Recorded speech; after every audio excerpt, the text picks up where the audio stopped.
So, welcome everybody. My name is Dana Levenberg. I'm the supervisor of the town of Ossining, and I'd like to welcome you to our town engagement session about Project Forward, which is an initiative that we started some months ago to look at ways we thought we might be able to engage the public in thinking about consolidating government functions and making them more streamlined and hopefully in the long run less expensive, easier for the public to utilize, and let's just say hopefully better. But we didn't want to do that without bringing the public along. So we applied for a state grant, municipal restructuring fund grant through the Department of State Local Government Efficiencies program, and we got that. Originally, we were working closely with the Village of Ossining to look at ways to consolidate our highway department functions with our parks functions jointly, but as we were moving forward, the village wanted us to slow down a little bit, and so we segued into looking more at town general and unincorporated town functions that wouldn't directly impact the village, or where the village wouldn't have to necessarily participate directly in the conversations. So we started looking at opportunities. And most of the time, when you look at functions, you're talking about people. And we saw some opportunities in people who thought they might like to be retiring soon. And they had given us indication that they were not going to be seeking re-election necessarily. So with that information, we started looking at some of the functions of those offices, which are the offices of Highway Superintendent, which services the roads and infrastructure in the unincorporated town of Ossining, as well as the Town Clerk, who serves as town village clerk through an intermunicipal agreement for the Village of Ossining as well as the town of Ossining, and the receiver of taxes, who serves all of the town of Ossining, including both the villages of Briarcliff and the village of Ossining and the unincorporated town of Ossining, and collects the taxes, by the way, for the school district, as we are required to do in Westchester County. So looking at all of the opportunities for efficiencies, we also looked around to see what other governments had done and if there were any lessons that we could learn. And we understand that there are certainly governments who have gone in the direction of eliminating elected offices, especially for offices that are not policy-setting positions. So we're in the process right now of engaging you, the public, in conversations about if it makes sense or not to eliminate the offices of Highway Superintendent, Receiver of Taxes, and Clerk. And if we were to do that, then what would we be looking at? What would the picture look like if we were to eliminate those offices? And how would your services be impacted or not? Would they be better? Would they be worse? And that's where we really want to hear from you if you have an opinion about that. And we hired Michael Conti because he is an expert in public engagement and communications. And we thought more than anything, there's lots of different ways that other municipalities have gone about studying these, and there's many studies. And certainly this is not the first time that the town or the village has looked at these issues. We've consolidated courts. The village got rid of their court. We consolidated police. The town got rid of our police. Fire department. I'm going to have to come closer because the microphone isn't really working that well. So in any case, we've gotten rid of many duplicative services between the town of Ossining and the village of Ossining, and even some of our fire services. We are serviced by Briarcliff.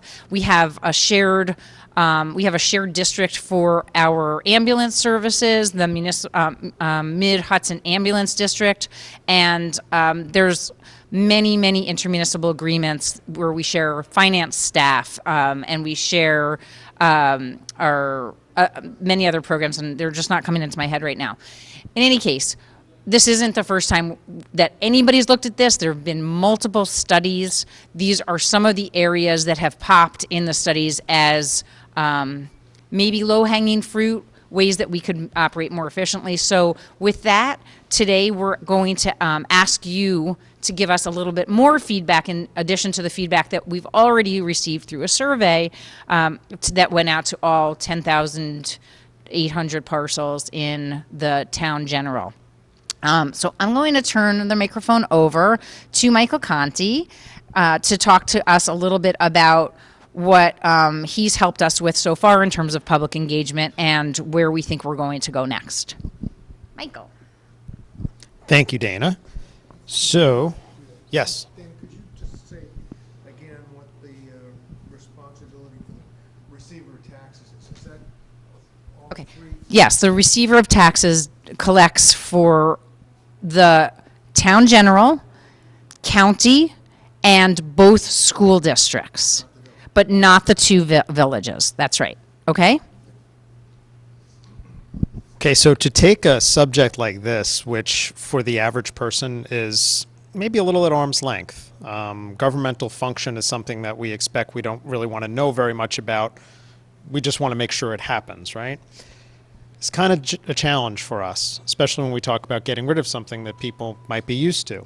So what we did was we put together a website that has all the information in it that's relevant to this inquiry. And if you've had a chance to look at it, you'll notice that it's information about prior efforts, as Dana mentioned, has information, current statistics, current organization, where the grant came from, how much it was, and then the concepts that are currently under discussion.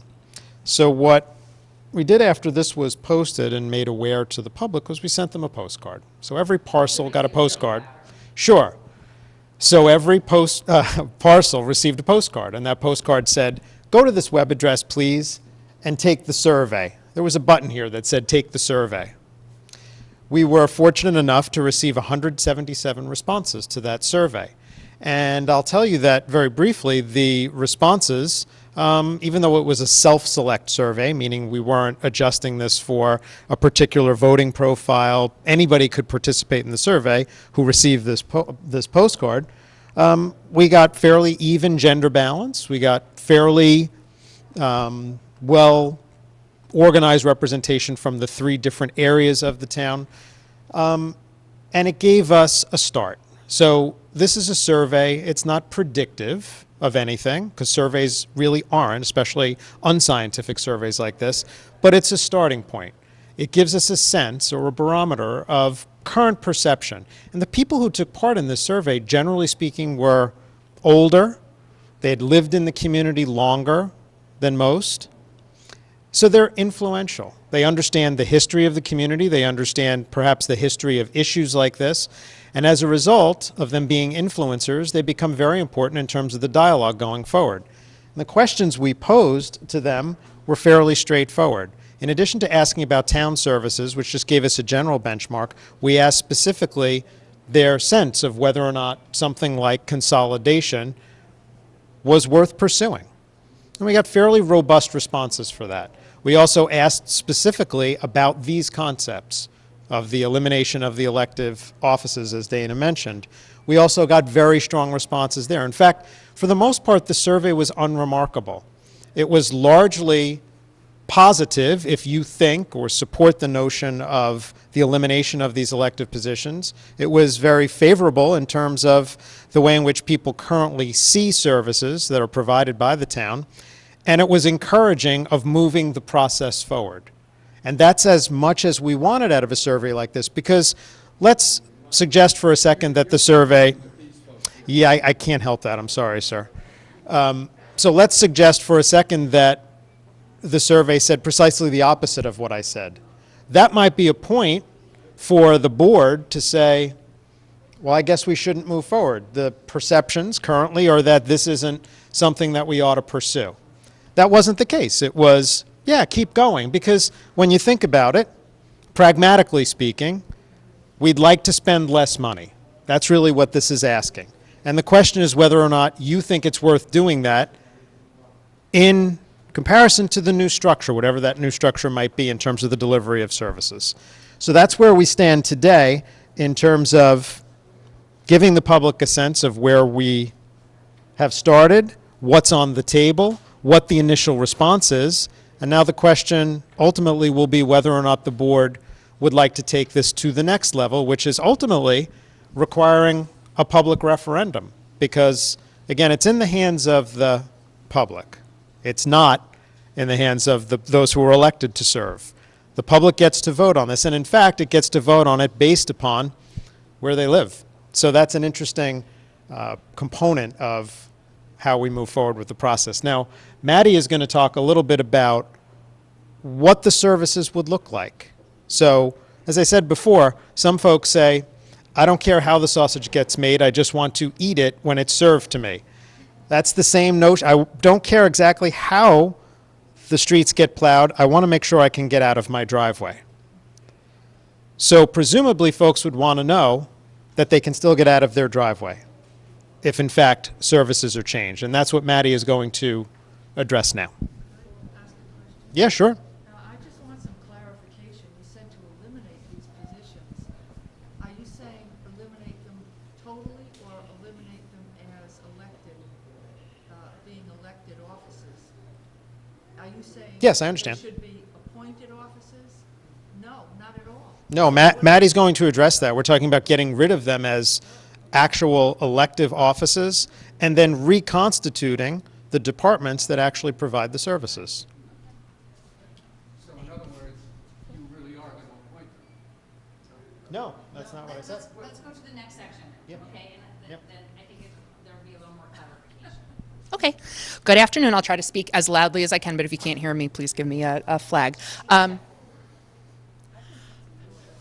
Pardon? I think it's for the camera, right? Yeah.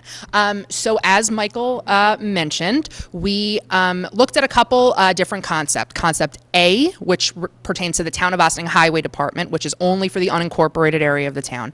And Concept B, which pertains to the receiver of taxes, which, as the supervisor explained, is town-wide, and the town village clerk.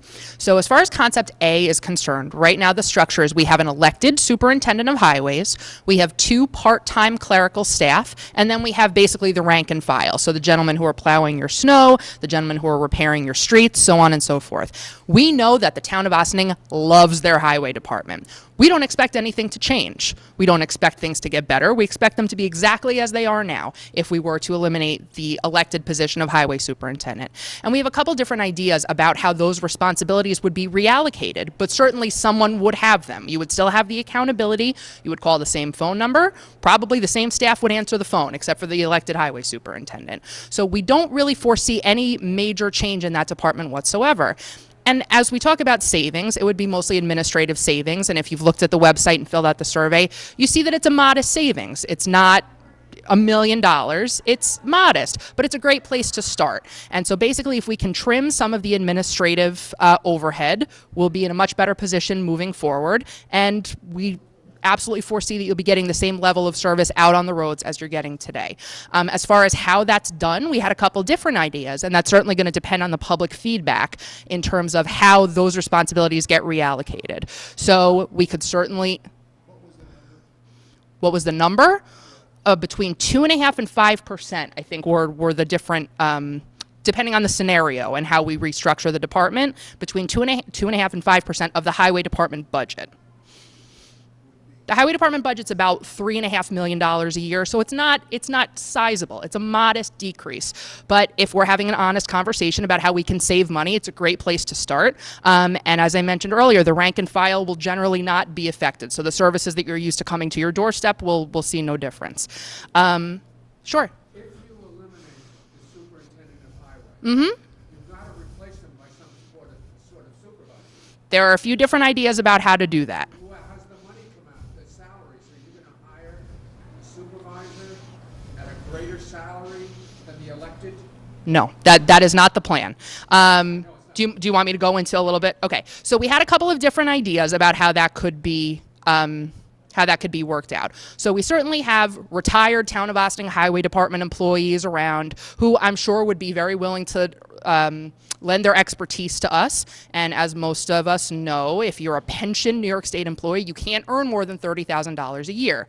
So if we were to bring somebody in for this position, it would be somebody to basically support and organize the rank and file, help the clerical staff out to give them their responsibilities, and that would be it. So about $30,000 is far less than what we're currently paying for a highway superintendent plus benefits. Another alternative would be to have one of the current rank and file members leave the union and take a stipend. That's also something we discovered. Now, some of these things have a little bit more to do with labor law, and we really want to get feedback from the public as to which they think we should pursue, because there is some legwork involved, but certainly would not cost any more than what it's costing today. Okay. Does anyone have any questions on the highway department component before I move into the next? This seems like part of a larger plan. A few years ago, you reduced the salary. Before the elections, but after the candidates have been chosen, you reduced the salaries for both the receiver of taxes and the superintendent of highways. Is that not correct? That is correct.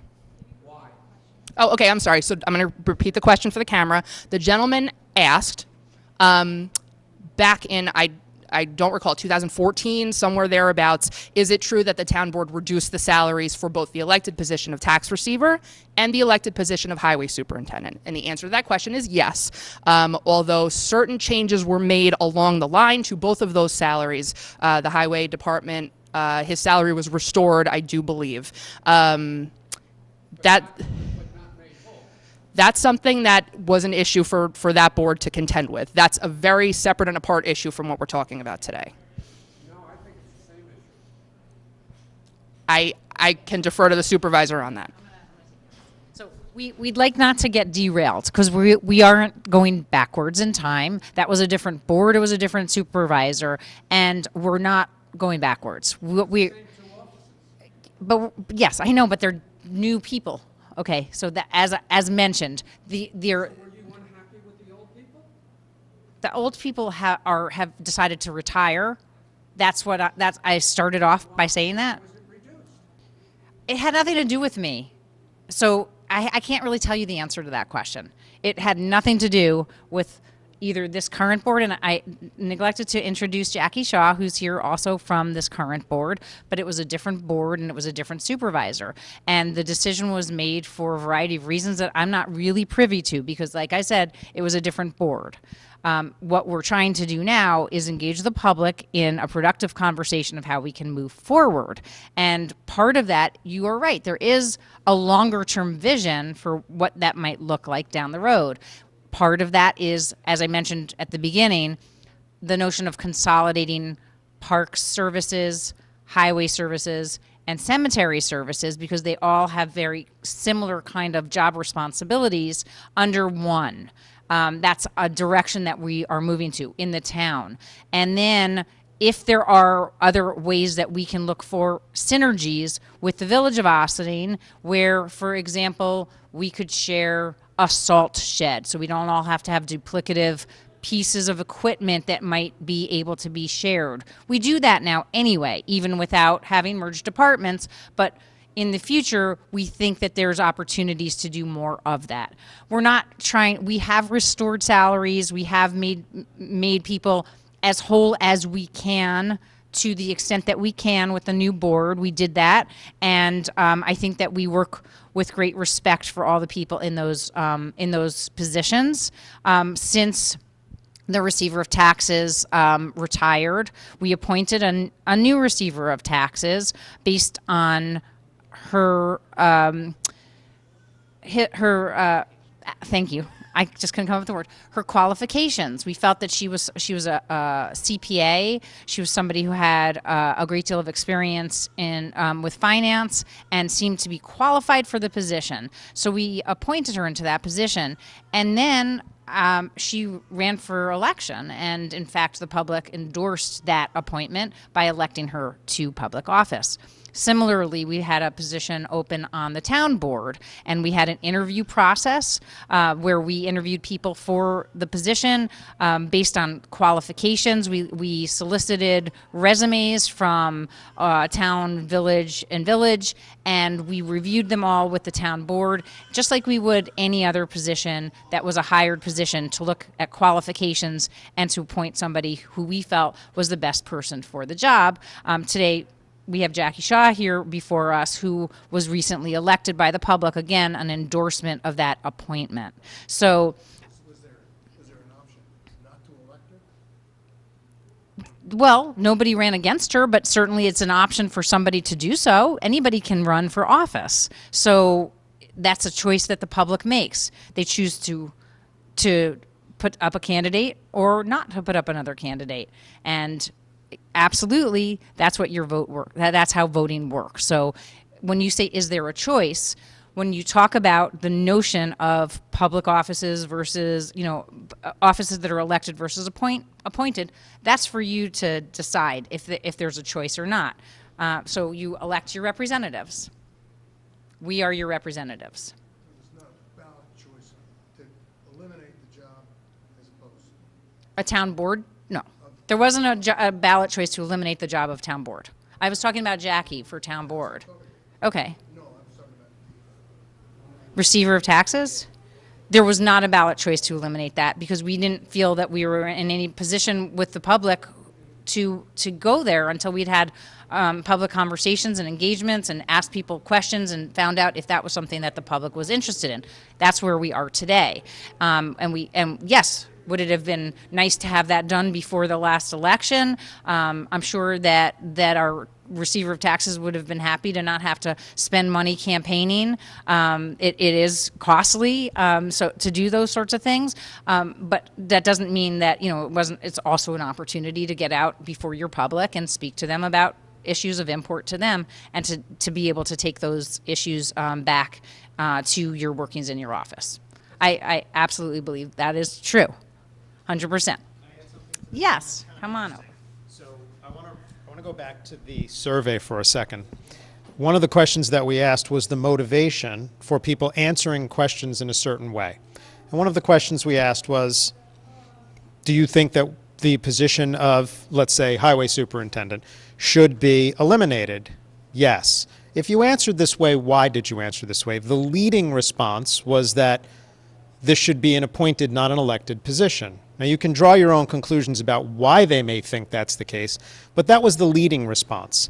The second response, as to the affirmative, why get rid of this position, was because I'd like to see costs reduced.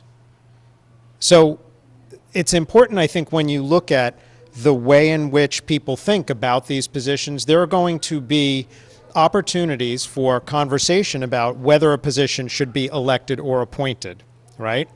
Well, obviously our representatives, those who make or have responsibility for all of the town's business, are always going to be elected. They are our elected representatives. It becomes the choice of the public as to whether or not certain positions that deliver services should be elected or should be fulfilled by people with a certain set of professional qualifications that have been evidenced in the past. That's really what's at work here today. Okay. You've said that you looked at what other communities are doing. What have other communities done with these offices? Is that where we want Victoria to jump in? Come on, please. So I'm going to shift a little bit from talking about the highway superintendent position, because that is not something that I have much information about. But I do have the unique opportunity, experience of having worked in the town clerk and tax receivers. I just want to introduce, this is Victoria Caffarelli. She works in the supervisor's office.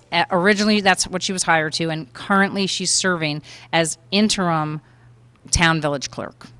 Yes. And prior to working for the town of Ossining, I worked in the town clerk and tax receiver's office in the town of Newcastle for about 3 years. And in the town of Newcastle, this organization has been in place, this system has been in place for about 15 years. There is an appointed shared role of town clerk and tax receiver. So this allows one department to serve the community with both functions. This allows to have more staff serving the public when they really need it most. So for example, on tax collection day, you're going to walk into a department with perhaps 5 staff members as opposed to 3 staff members because the departments have been combined, and it can be all hands on deck when really the public needs it the most.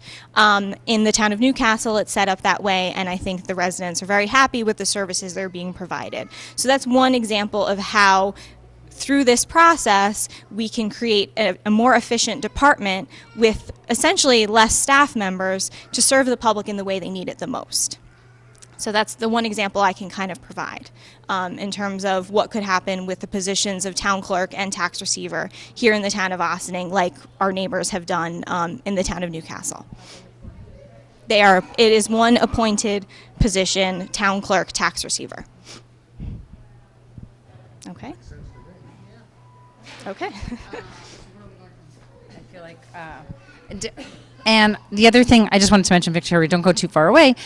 Victoria's had an opportunity to work in the clerk's office here in Ossining as well as the receiver's office. She's had an opportunity to kind of bounce around from office to office, and so she has a sort of unique perspective on what it's like in Ossining also.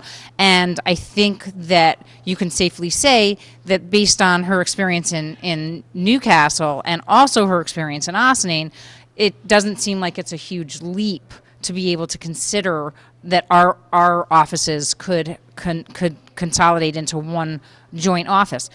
Just in the physical benefit alone, for those of you who've recently paid your taxes, and if you haven't, please don't forget that January 31st is the school taxes are due without penalty. You do have to go to the 3rd floor of a very old building. Many people don't want to take the elevator, and they take the steps, and the steps can be challenging. If you were to have a combined office, presumably we would be able to put both the receiver of taxes and clerk functions into the 1st floor office, and people wouldn't have to go up to the 3rd floor, and that would save time, save people parking. I mean, just in the logistics alone.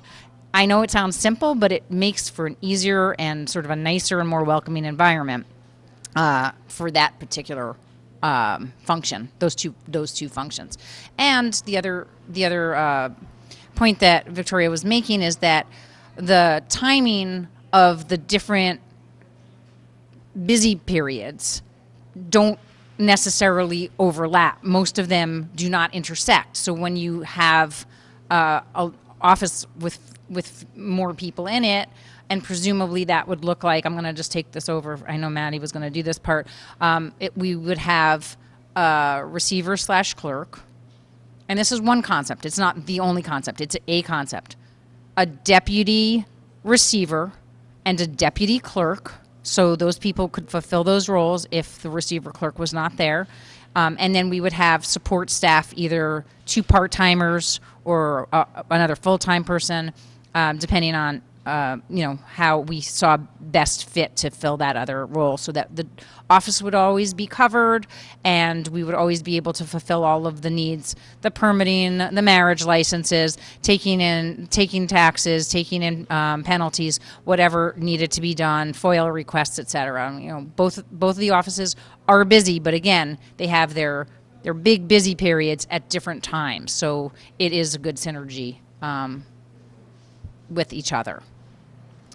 And then, again, just to get a little bit back to sort of the long-term vision, I think I talked a little bit about for the highway department is to find maybe a way to consolidate all under one roof, the departments, as well as to consolidate, to reduce administrative functions. You're never going to not have enough trucks to plow or salt your roads. That you're always going to need people to do that. You're always going to need the machines to do that. But there are other machines that you don't use all the time. You don't necessarily need the vac all the time, or you don't need the sewer jet. You know, there are types of equipment, and there are, again, higher level managerial positions that could be reduced, or the costs could be reduced, and you could still have the same functionality, because the departments don't stop functioning without the senior level people there. They keep on going. Danny, when you talk about consolidation, which departments are you consolidating? You consolidating the village and the town? Is that what you're talking about? No, I'm not talking about And is there a reason why we can't do that? There's not a reason that we can't do that, except for public desire. We could do it. We feel that this is a step towards making it easier to potentially do that in a way that will still satisfy all of our constituents. So this is, we're going in the direction of, could we eventually do that? I'm not going to be the only one to say yes. You have to say yes. He has to say yes. He has to say yes. She has to say yes. That's the community saying yes. You know, the community, the next step for this is, after we sort of continue to go through and take, intake and gather public opinion. The next step would be a referendum. That would be the public deciding if they think that getting rid of these elected offices would make sense. Everything is a process. There's nobody coming in with an axe to just chop it all to pieces and say, okay, this is how we're doing it now. We think we're going through an iterative process with the public to try to find out how people feel about this, if they think it makes sense, if they think it makes sense, if it's a little money now and maybe down the line it adds up to a lot of money. And maybe the public says, no, we don't want to do that. We like things just the way they are, and we're going to stick with it just the way they are. And then we continue on our merry way. And we have to look for smaller hanging fruit, I guess. Yes. I'll just offer an opinion, which is for your consultants as well, and that would be that this is, say, representative democracy in New York. This is not New England, and where it's 100% participative. And I put before you all the happy things that are taking place in Great Britain right now as a result of going to the public with decisions, especially if we are going to be doing that on multiple levels over multiple issues. We elect, in my view, representatives to bring their judgment and their representative capacity to the issues, and to guide us that way. I don't think it's personally all that significant that we have a full-on vote by everybody in the community over stuff that is, kind of, in the overall scheme of things, pretty small potatoes. Okay. I'm turning the microphone back over to, sure. Yeah. So, yeah, on its face, that makes a whole lot of sense, right? Because the mundane workings of government, you elect your representatives to address those mundane workings. The difference here is that these are elected positions, and so elected leaders can't get rid of other elected leaders, because that's actually what happens in banana republics. We can't do that, right? So these have been established. These are elected positions, and it is only the people who get to decide whether or not elected positions are eliminated. That is, it's a difference that is still grounded in our representative democracy. So, but your point is really well taken in terms of, and I think supported at this juncture by what we've seen, at least initially, from the survey, and that is, in agreement with your point, this seems like lower hanging fruit. Are we, and should we even be having that conversation? Can't we just get it done? Well, there's a process here because these positions have been established by public vote. So that takes us to the next phase, which is hearing from you folks about anything and everything else that we might want to and need to know in order to be able to go to the next step, which is really ultimately having the town board have this dialogue, looking at the survey, taking a look at what folks are asking about, and deciding whether or not they want to move forward with it. And again, just to clarify, what that moving forward would be putting up to the public, asking the public if they wanted to host a public referendum, and then actually holding the public referendum. That's the town board doesn't just get to decide. Yes, we're getting rid of these elected positions. The public has to decide. Again, thank you, Michael Conti, for clarifying why that is, because of our democracy. So we had envisioned that we were going to break into small table discussions, but we don't really feel like we have. I mean, it's kind of up to you. I mean, again, we didn't want this to be an, we're standing here and you guys were there. This is about public engagement. We wanted you to be able to have the floor at this point to talk about any questions that you have, anything that you think would be helpful to, if you haven't made a decision where you stand on this issue, what kind of information can we provide that would be helpful to help you make a decision about if this is something that the town should move forward with or not in terms of a referendum. So I'd love to hear from any of you. If you'd like to, we can sit, together at this larger table or that larger table or these two tables and talk. If there's nothing more that you have to, here, I'm gonna hand back the microphone just so we can. Why can't you simply go to an intermunicipal agreement between the town and the village on the highway department? We could, but we have a highway superintendent right now, so that function wouldn't serve the village. Now, I will tell you that we do have two different unions, so it's not necessarily as easy as we'd like. We can't just snap our fingers and consolidate the two departments. It's not impossible, but a lot of times what happens when you merge two unions is everybody levels up to the highest one. And right now we're the higher paid union, and we have a much smaller staff. So that would, in the short term, increase costs at the village staff level. So, ultimately that would get spread around for everybody to pay. And I think that that's one of the short-term challenges that we would need to work out. And it's not that it cannot be worked out. But again, the elimination of the elected office of highway superintendent would open up the door to our being able to move in the direction of having that intermunicipal agreement be more smooth, because again, we'd probably only want one department head that would be overseeing what would be a DPW. And they've done that in the town of Cortland, had gotten rid of their superintendent of highway some years ago. And again, there are certainly other models out there in towns that have.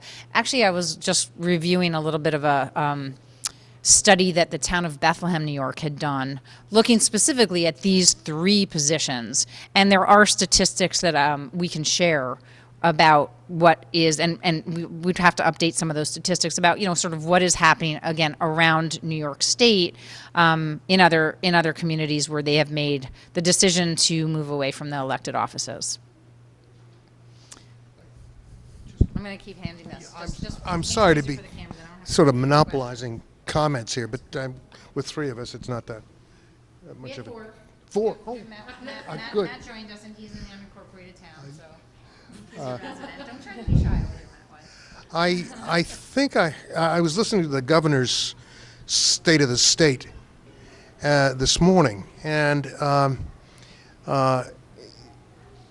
one of the things that was mentioned, and I don't have the details, so I'm only sort of reporting what I heard, was that there was going to be a cutback in state funds to towns and villages as but that there was going to be an increase in funds available for consolidation and efficiencies between municipalities, which I think, if it's true, puts a pretty solid platform under what we're doing here, and hopefully, we can maybe get some additional help that way. So the money that we received for the phase one of this grant was kind of to further it's implementation money, but it's the beginning phases of of implementation. There's much more money available through this local government efficiencies from the state grant stream if in fact you were to consolidate your highway department under one roof, and they give you money to offset those initial expenses. And sometimes right at the beginning when you do the consolidation, like I mentioned, if you were to do an intermunicipal agreement as the step or the solution, the beginning solution to making one department, that could cover those increased initial costs, and then again you'll start to see a leveling out. So you do get some bigger pot of money from the state if you're sort of really making those bigger changes.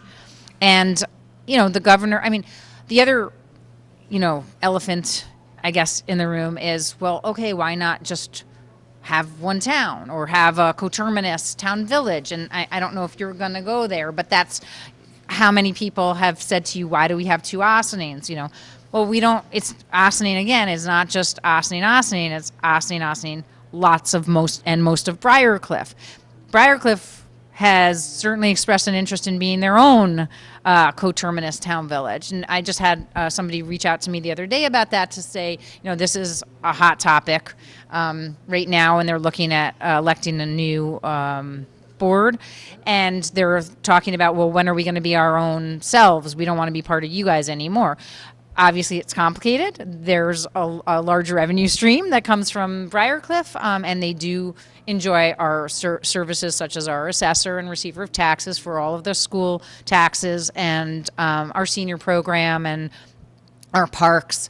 Lots of, all of the bigger unincorporated town services serve all of our municipalities. So it is complicated. It's not straightforward at all. It's not like a straight path. Not to mention the fact that, I don't know that the governor's program involves creating yet a new town, because you'd have to create the new, town village of Briarcliff. So again, nothing is impossible. Nothing is off the table. We are your representative government. We want to hear from you what you think would work. If you think that there's a direction that we should be going and it's a better one, we want to know what that is, and we are open for all of your ideas. So I'm not trying to close the conversation here, because Matt, I know you have something to say, right? No, okay, just joking. He doesn't have anything to say. But I just want to say that, if you have ideas, our ears are open, and we're very welcoming to whatever you have to say on the matter. So, Elaine. Well, I commend you for this effort. And I think for years and years, we've been here since 1969. And this is a good spirit, Ossining is old in history, new in spirit, and it's a good way to go. We all want to save money, and if the services are the same you're providing, they've been wonderful so far. We have great coverage. We've lived in 4 houses in Ossining, 3 in the village and 1 in the town, and it's just a continuum of good service, but it's also duplicating services too. So I commend you for your effort. As long as these positions that you're eliminating and you're replacing it with people that do a number of jobs have the qualifications, that I would move that into the thing, so that when they take this job, whatever it's going to be, or whatever the configuration of it is, that they are totally qualified to hold that job, and not just because they were popularly elected to the thing, and a lot of people like them, but they may not be qualified. So. That's a great suggestion.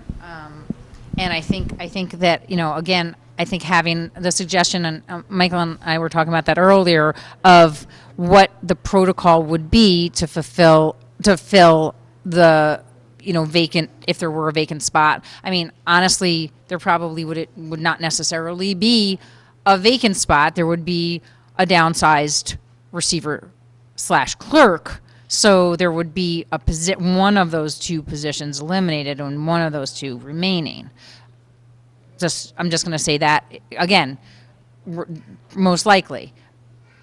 At this point, it's not like that, you know, anybody has a person, but you can just, if you wanted to think about that. But I think that, you know, putting together a job description that the community can get behind and a process for filling those positions would be something that we would like to do in a very public way, so people feel confident and comfortable that we were looking for people with the right qualifications. Was there something else that we wanted to ask anybody about? No. I was just thinking again about, you know, again, moving in the direction. I think we're always taking baby steps in the direction of trying to find ways to do this better. We don't say that we have all the answers. I don't think we do. I don't think anybody does. Like I said, there's been a number of studies. I think CGR had done a study with the town and the village some years back, and they're a larger consulting company that does a lot of work with consolidation, and they had looked at, you know, which departments make the most sense for consolidation. These were certainly some of the areas that popped. Some of the areas have really already been tackled, as I mentioned. You know, the police services, the fire services, somebody mentioned we just lost a important member of our community recently, Cadoza Woody Worthy, who had run for village treasurer, and he ran on a platform of hire me to fire me, basically. And they did change the treasurer from an elected position to an appointed position, and we've had one ever since. And I'm not sure that the public notices if their services have got changed at all. I don't necessarily know that anybody could say that they have, and I think that it's just interesting to note that. And again, if there's information that would help you or would help your neighbors or would help your friends to think about this, please let us know, and we'd love to help provide that information and share any studies or any research or information from other communities who maybe are in a slightly different situation now than they were before, that might look like something we're going towards. Thought. I see where you're going with this, and eventually it's going to have to include the village in this consolidation, if you will. Not that we're there yet, but how does the village feel about that? Is there an openness to the possibility of combining these important services and saving money? So, I mean, we started with the village in this process, and the village is still with us. They just weren't quite ready to talk about this.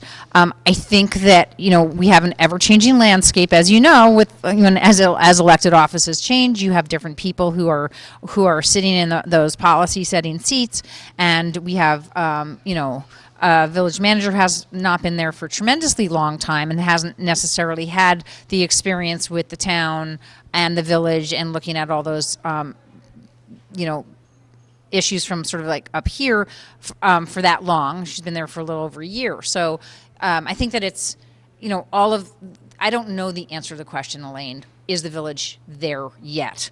Maybe they were there. Maybe they weren't there then. And maybe they're here now. I don't really know. But again, it's really up to the people, ultimately. And if we bring the public along with us to make these decisions, not necessarily putting every one of them up for a vote, but making the decisions in a way that people understand and, again, feel like it's not going in a bad direction, it's going in a better direction. If people feel like that's the case and we can actually provide that and produce that for people, I think then we can bring everybody along with us. But I don't have all the answers, I'm going to say again. I'm hoping that you guys are going to help us get there. Okay? Is there anything else? I don't want to cut anybody off. my colleague in the back there, is there anything that you would? Oh, I was going to say, Elaine. Before I go on, you're a perfect person to ask, Jim and Elaine, who you've lived in the village, and so you've had the opportunity to see what services are like from the village and from the town. So, I mean, maybe you can comment. Do you think that there's a stark differentiation between the way that you were served in one community versus another? Because that's a fear of many people, that they're going to now suddenly have to have these types of services or those types of services, and that they're not as good. So I think it would be helpful to hear a little bit, without naming names, of how you feel about that. Well, I think in all cases we have, as I said, been well served, and I didn't even really see a difference for the brief time that we lived in the town. And we now live in the village. We live on Cedar Lane. Our side of Cedar Lane toward the river is in the village. The other side of Cedar Lane is in the town. So they get twice a week pickup, garbage, whatever. We get different days, so 4 times a week we could bring our our stuff over there if we didn't quite make it. And then the recyclables, everything is duplicated, and it's so funny to see those guys come by, pick up their garbage, and then our guys coming in the other direction picking up ours. It is ludicrous to have that kind of duplication of services, but I mean, it's nice for us. Do you have anything to say about that? No. It's all good, though. I mean, they do a good job. Yeah, I think services in both the village and the town are well executed. The quality of leadership has improved dramatically over the should we say the bad old days, and I think that it's really just a matter of finding some modus vivendi that allows what are going to be things that presumably both entities think are rational, to get them done and not allow a lot of political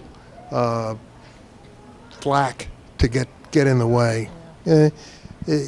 And candidly, I think that while they're independent power bases, that the town has probably should take a leadership role, since you cover all of the above, and so this is appropriate that you're doing it. I'm going to go back to my town board colleague back there. If you want, do you want to add anything about your unincorporated resident? I don't know if you have anything that you'd like to add. One thing that came to, based on your comment, the one thing that came to mind, I'm in the unincorporated town, and I have a similar issue where the first 2 houses are Village of Briarcliff, so the garbage truck comes to their 2 houses, turns around in the loop, and then actually it's the same day, so the next garbage truck comes probably 2 hours later. So it is strange, and it's redundant services, and those are the kinds of things that we really need to look at, because it is strange and wasteful and odd, and so that was the only thing that came to mind. And wonderful. And wonderful if you have extra garbage, yes. And you have neighbors that you're friends with. Okay. You just have to make sure that they don't see you. Hurry over there at 7:15 to put your garbage down. Sir, do you have any questions or statements that you'd like to make? I was just thinking, I grew up in a town that merged villages, 2 of the 3.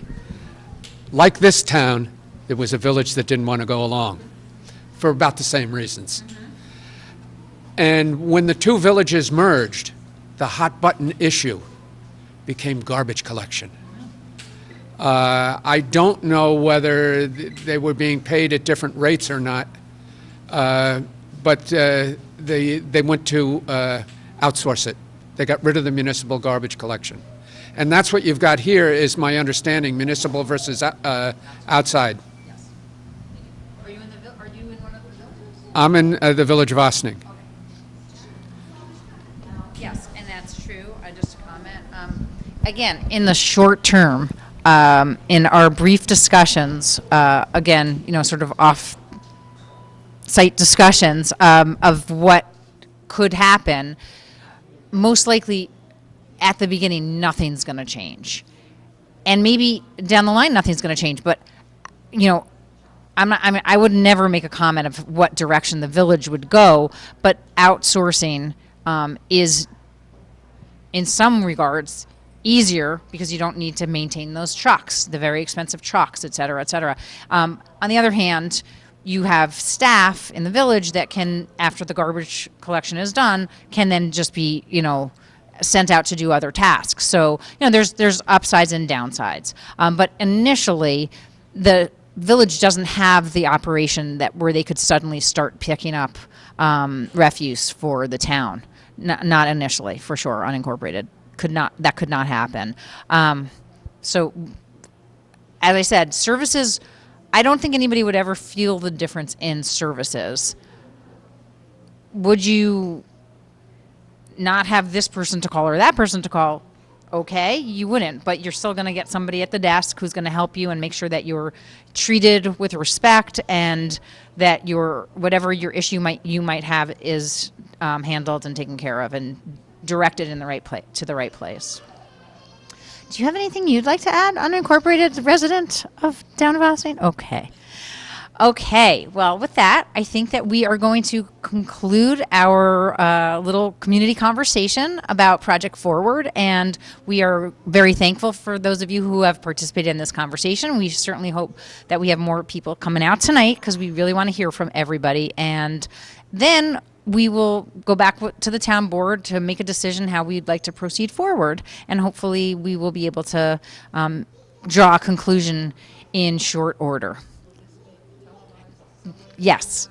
This is going to be on GoTV. This will be on the town website. This will be available on the town website. That's why we asked, and on the YouTube town site. So thank you, Tom, and on GoTV. Okay, thanks so much, everybody. Have a great day, and feel free to talk to us without this microphone in my hand. And thank you, Michael. Thank you, Maddie. Thank you, Victoria. Thank you. There's only like 10 people here. Thank you all. Thank you, Elaine. Thank you, Jim. Thank you, Matt. Thank you, Tom. Thank you, Jackie. George? I think he said his name was George. I don't know. So, good evening, everybody, and welcome to a community conversation with the Town of Ossining. I'm Dana Levenberg. I'm the town supervisor of the Town of Ossining, as many of you here know. And we have a member of our town board here, Jackie Shaw. Also, we have from the supervisor's office, Maddie Zahach, and Victoria Caffarelli, who is going to talk a little bit later about her hats that she wears in the town offices. And welcome to our Assemblywoman Sandy Califf. And we also have a past town board member, Kim Jeffrey here, past zoning board member, Jerry Gershner. We have a member of DJ and Chamber of Commerce, Johnny G. You can't swing a cat without hitting the dignitary here tonight. And Keith Gordon, who runs our Cedar Lane Arts Center. And next to me, swinging around with the camera, we have Michael Conti, who has been working with us on this project Forward, which is an initiative by the town that started out as part of a grant with Village of Ossining and the Town of Ossining with a municipal restructuring fund grant from New York State.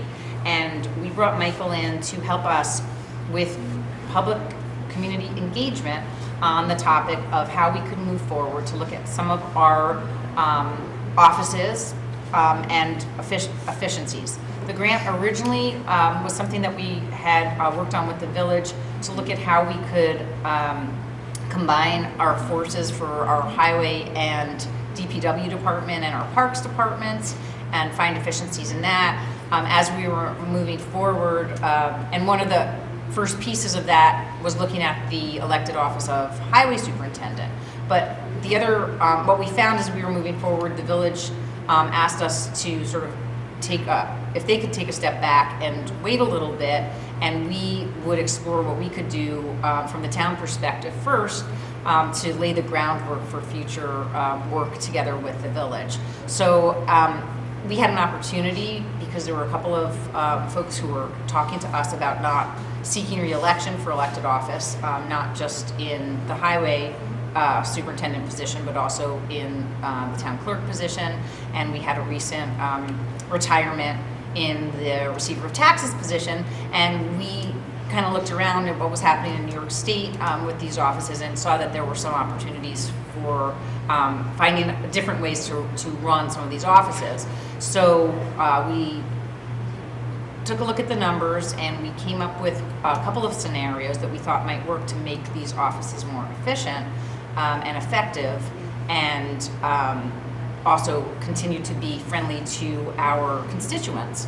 And that would be to eliminate these 3 offices: elected receiver of taxes, elected town and village clerk, and elected highway superintendent, in the hopes that it would pave the way for us to consolidate office staff to make it operate better and for less money. Ultimately, we're trying to save taxpayer dollars. In the initial look, it doesn't look like it saves a whole bundle of money. The way that the municipal restructuring fund works, though, is that we can get more money for implementation, because a lot of times when you do implement these types of savings, there's upfront costs and expenses that make it look like it's going to cost more money. So the state has money to help offset some of those initial costs, and then going forward, eventually you will start to save money. So as I mentioned, with the grant, we thought that the best thing that we could do would be to talk to the community about this, engage the community in conversation, and get feedback. So we sent a postcard out to our 10,800 different parcels, and let them know that we had an online survey that we encouraged them to take. I did get one phone call, somebody who said he couldn't do it online, so we mailed it to him, and he filled out the survey and got back to us. And so we have had interaction with people who might not have felt like they could work online. But I'm going to turn it over to Michael Conti to discuss a little bit about the survey results. And then after that, we're going to hear a little bit about some potential restructuring possibilities, what these offices might look like and how that might change. And then we're going to hear a little bit from Victoria Caffarelli, who's been working as our interim town village clerk and has also had some other experiences. So, Michael Conti, take it away. Thank you, Dana. No disrespect intended to Sandy, but the function of government can be somewhat opaque to the average person. I mean, how things get done on a day-to-day basis.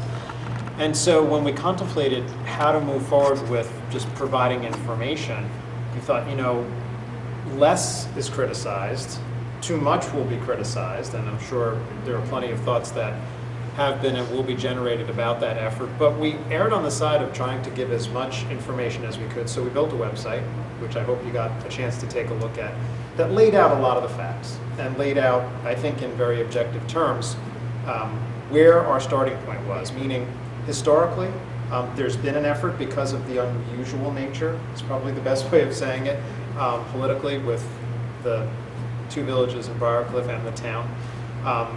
So we built that site, we alerted people, and they took a survey. Engagement's really hard. It's hard to get people out, especially when it's cold out. But we did get 177 folks who responded to the survey. Back at the end of October, I think, I did a presentation for the board, and a public presentation on those survey results. I don't think we were too.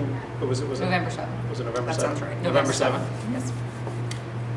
Broadly speaking, this was not a scientific survey.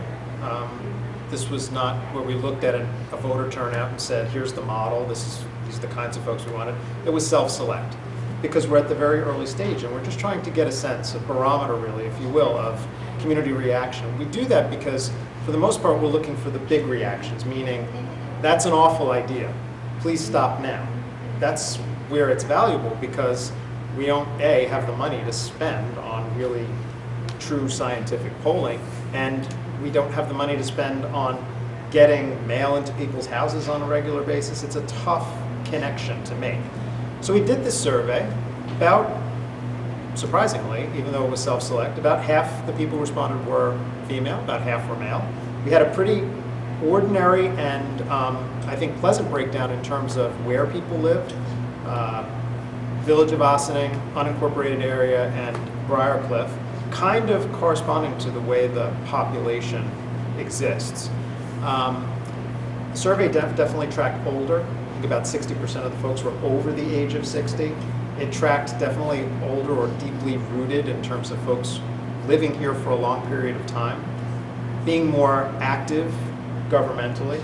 So the people who took part in the survey, there's 177 people, which doesn't sound like a lot, except if tomorrow we had an election on something ordinary, you know, I don't know what the results here are typically, but thousands upon thousands do not turn out, right? So it's indicative of the fact that these are influencers. These are people who are civic-minded. They were civic-minded enough to take a survey. They were civic-minded enough to go to a website that the town built and find out a little more about this. So with that in mind, we took from this survey these results to heart. We said, for the most part, what people are saying is, I'm motivated by the idea of saving money. That's an important distinction. We're largely motivated to support the idea of the elimination of elected positions. And when I asked them in that survey why, what was their individual motivation, the first was that these shouldn't be elected positions. Followed very closely by, can we please save money? Now that's an important distinction too, because I think if you ask the average person on the street, they might not even know that those positions are elected positions. So those are probably the two biggest takeaways, and really with respect to the differences, because, you know, from a logistical standpoint, the highway superintendent position is exclusive to the unincorporated area, and only those folks get to ultimately render a decision on that. So we're able to disaggregate and see, okay, here's what the folks from the unincorporated area said about that position. Everyone within the town gets to cast a ballot, if you will, on the tax receiver position, the town clerk position. The results were generally the same in both cases. So are there concerns about quality of services? Yeah, but they were trailing the more motivating affirmative factors, meaning people would rather see this happen for the reasons that I just cited. That's their first and most profound response to this. And if there's a caution, it's, well, can we have some more details here? Because if I'm motivated against this, it will be because I think something's being taken away. And that's where, you know, encapsulated in the report that I put together, I said it's time to have more face-to-face conversation with folks, because if you're going to do this, you ought to find out a little bit more specifically about what those objections are. Okay. So now, Maddie Zahach works in the supervisor's office. She is our budget director and also human resources director. And we've been working together to kind of figure out what different structures might look like for some of these departments. So do you want to talk a little bit about that? Sure. Good evening, everybody. I think most of the folks assembled here sort of know what the structure looks like, but just for the sake of those folks who might be watching on YouTube, I'll go through it a little bit more slowly. So we have two concepts that we were looking at. The first concept, concept A, has to do with the structure in the town highway department. So as it stands right now, we have an elected highway superintendent, we have 2 part-time clerical positions, and then we have the rank and file, so the gentleman who plowing your snow, repairing your roads, so on and so forth. What we were working on as far as coming up with a dollar figure would be eliminating the job of the elected highway superintendent and all benefits that are attached to that. And the savings that we came up with was a modest savings. It wasn't a huge amount of savings, but I think we put it in the range of between 2.5% and 5% of the highway department fund annual budget, which again is modest, but it's a step in the right direction. And I know that a question that we've had a couple of times, both at the session this morning and then also when we've discussed this project with people, is, well, what happens? The highway superintendent is gone, who's going to take on that accountability? And the answer that we believe is going to be true is you won't really notice a difference. We're going to notice a savings. We can either reinvest that savings into the budget, so put the whole thing away, or we can take that savings and use it to reorganize the department. And some of the ideas that we had were either to provide a stipend to one of the other employees to do the daily administrative and organizational jobs, or perhaps do an intermunicipal agreement. We had a couple different ideas, but rest assured that if you place a phone call to the highway department, likely the same people will answer the phone. We don't really foresee much difference going on in the rank and file. We know the town loves their highway department. We don't really see anything changing. And what I was thinking about this morning is, it's almost as though you don't want to know that we exist. You want your garbage to get picked up, you want your roads to be clean. It's not something you should have to think about. You probably don't think about it now, and likely would not think about it under the new structure either. Does anyone have any questions about that before we move on to other? There was one other possibility that you had Yes. mentioned this morning, which was Yes. that if there was somebody who had retired from the position and couldn't make more than $30,000. Yeah, so if someone's $30,000? retired and they're under a certain age, they're only allowed to make $30,000 in public employment for so long as they're receiving a pension. So we know that we have a couple very recent retirees who know the ropes, they know our roads, they know our sewers, who may very well be interested in helping us out, in this state. So that's another option that we've considered. But certainly, all of the options we've considered would be appreciably less costly than the situation that we have right now. And just to add to that a little bit, I would just like to say that this would be a step in the direction of potentially, again, as we discussed at the beginning, looking at broader efficiencies, and if there's a way for us to consolidate some of the work that we do in the town general, including our parks department, our cemetery, and our highway department, because there's so many overlapping functions that they have, and overlapping equipment and overlapping skills they have in common, that it would be an opportunity for us to find efficiencies just within our own departments. Not even talking about if we could then find greater efficiencies working with the village. And again, one of the things that we've talked about also is that even, again, as Maddie mentioned, even with all of those, with the change at an administrative level, you're still going to have the boots on the ground people. You still need to plow your roads. We're not getting rid of the people who are doing that work. And in general, when you look for efficiencies, you're looking at the top, not at the bottom, because that's where the work is done. You still have just as many roads. You're still going to need the trucks. You're still need the plows. You're still going to need the salt to go out and do all of that. So you want to go back to if there were any questions. The best time, I think, to make a lot of these consolidations or changes is when somebody's not running, because you're dealing with elected office. So are we dealing with a certain time frame that might be very helpful to work on this right now? Yeah, so our current elected highway superintendent has expressed his desire not to seek re-election. I mean, could he change his mind? Yes, he could. But right now, his term is up at the end of 2019. The same is true for our clerk.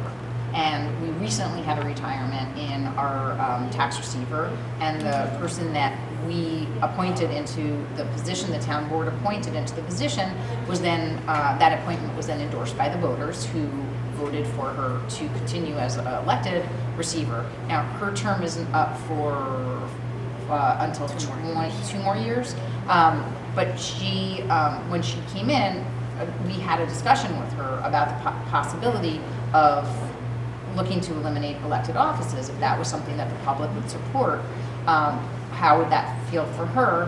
And she was fine with that. I don't think that, I know as a fact that she enjoyed speaking with all the people that you do speak with when you're going out, you're seeking election.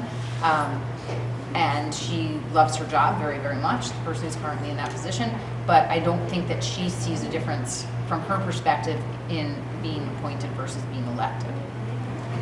We go back to unincorporated highway superintendent? Sure. No? Yeah. Okay, so I guess my question, and I do know the structure, but I guess my question is, if we're taking out basically the person who is handling a lot of the administrative work, how are you plugging that with, because everybody else is a root zone. right? Everybody else is in, you talk about the highway superintendent, you're taking away that position. You're talking about taking away that position, not just not electing that position. We're talking about finding a better way for that position Okay. to be filled. So first we're talking about not making it elected anymore, but you're also talking about removing it. And my question is, if you're talking about removing that and removing the clerk who's part-time under it, because that's what I thought I heard.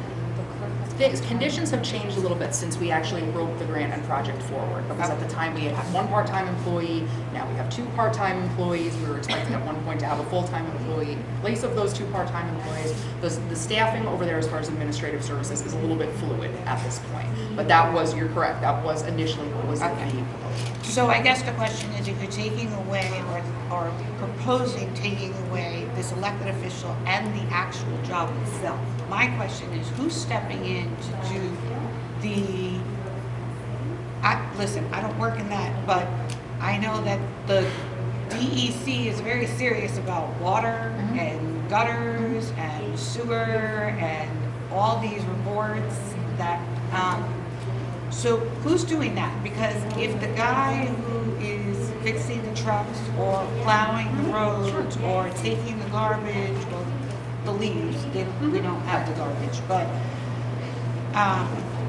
if one of those guys is the one who has to do it, then you don't have efficiencies if you're taking away from what's needed. So that's my initial concern as somebody who lives in the very place that we're talking about. Can I just, maybe I wasn't clear, I apologize. So not having the rank and file, right now we have 9. Not taking one of the guys off the road for half a day every week and saying, have you do the paperwork. So if that's what I said. No, then I mean, let's clarify for the people who are going to be thinking it in their heads. For example, we've had a couple recent retirees in the highway department. Instead of the superintendent of highways who's making, with benefits, we can assume about $225,000, that's all in with benefits, that's not what he's earning.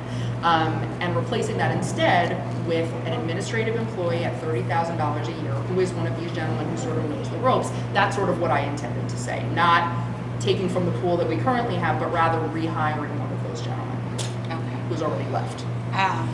Okay.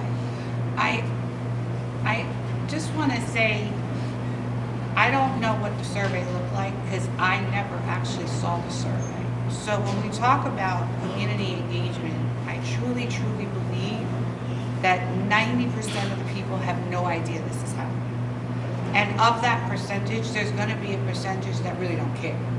And then there's going to be another percentage that are going to be like, oh, that's a great idea. And then there's going to be a percentage that's like, oh, that's not a good idea. And we don't know what that is yet. And I think that's what you're trying to say, is you're trying to figure that out. But this concept that 177 people saw it and self-did it doesn't tell a story at all yet. We don't know what it really is out there, because I have found that people don't pay attention until they have to. And they don't have to yet. It's not out there yet. It hasn't hit all of the Daily Voice and the Patch haven't been saying it. The Daily Gazette hasn't written. There haven't been a bunch of articles about it. LOHUD hasn't said anything. I haven't heard from David McKay yet, reading it. It hasn't hit the levels. And it's always hard to get information out, you're right. And it's always hard to engage. But I just think this is so new and everybody else doesn't know. So that I just have a hard time taking 177 people out of 10,000 parcels when I myself was fairly civic engaged and never saw that. I didn't see it. So I think a lot of people never saw it and so may not know. And because of that, we don't know what the question, I don't know how you phrased it or what the question was to elicit whatever it is the response was that was given. I don't disagree with you, by the way, because it is it's challenging, and I think people do wait until the very 11th hour before they get engaged in things. On a community basis, though, I would say that the earnest effort is the only effort, right? Mm-hmm. And this is an earnest effort. It's an earnest effort because, every parcel was at least, mailed something. which in and of itself is pretty significant, because that costs probably about $3,000 alone just to do that. And it's, when you had a grant of about $20,000, I mean, that's a big chunk of money to take out of a $20,000 grant. So And it was in the press. it was in the press. It was in the press, but still, people are generally going, look, I mean, it's all about conflict, right? In the end, what's interesting to people is conflict, not the relatively mundane, and certainly not the relatively mundane about government. Or if they don't understand it yet, so they think it's like whatever. Right, so there's an earnest effort here. You put that earnest effort out. There's a reciprocal responsibility, for people to be civically active as you are tonight, or at least to be civically observant. That's something that you hope for, and you continue that earnestness with what we're doing. But by no means does anyone think that, there's a degree of certitude about 177 respondents in a self-select survey. As I said, it's a start. And It's a barometer. we're taking the temperature, right? That's what which is. Okay. Patty, I have long personally believed that we should only elect policymakers. We shouldn't elect administrators, technicians, call it whatever term you want. So I don't have a problem with unelecting the positions you're talking about. I do have a philosophy that if it ain't broken, don't fix it. And I can tell you the highway department ain't broken. As a town outside resident, I love it every time they come down my street with the street sweeper and clean the street. Or they come down and they vacuum the leaves. And I don't know, I live at Stonegate Road at the bottom. So it's up a hill and down a hill to get to me. And people come to my house and say, oh my God, what do you do in the wintertime? I said, let me tell you what I do in the wintertime. I said, the highway department starts plowing before it snows. They plow while it snows, and then they come and they mop the street afterwards. And that's what I love. And it ain't broken, don't fix it. And you need an administrator who is of an administrative, educated mentality, put it that way. And that's not to denigrate the troops. I'm not meaning to do that. But they're different positions.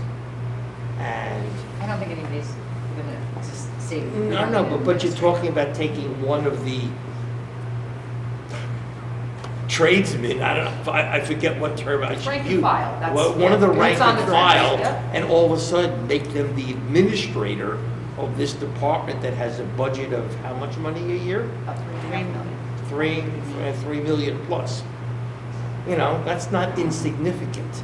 And I'm not saying that one of the rank and file tradesmen is not capable of it, but I think you're looking to fill a position like that with someone of a different level. And that's why if you're going to fix something, you don't break it.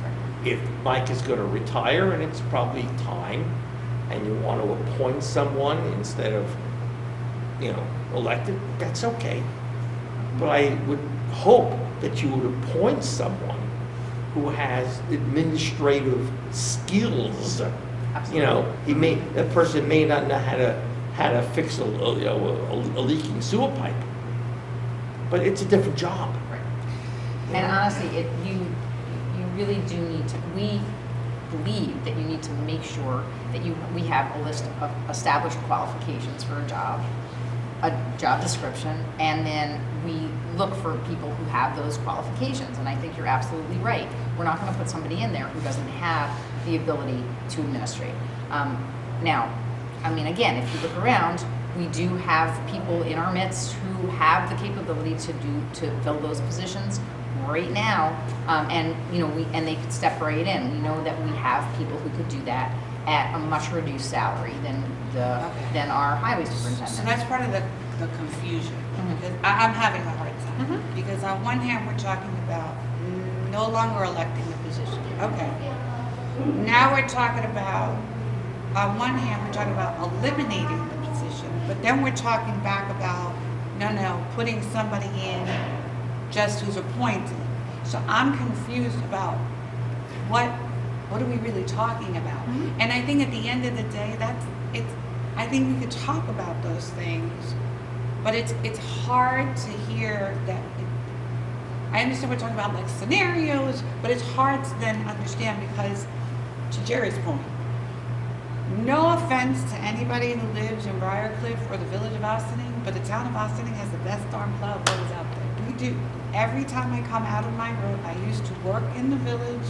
I used to drive through Briarcliff to get there. I cannot tell you where I would try to, where I slipped and where I would almost get stuck, and never out of here. So I think the concern is not reducing personnel on a very slim department as it is, and then being clear about, okay, I get this non-elected part.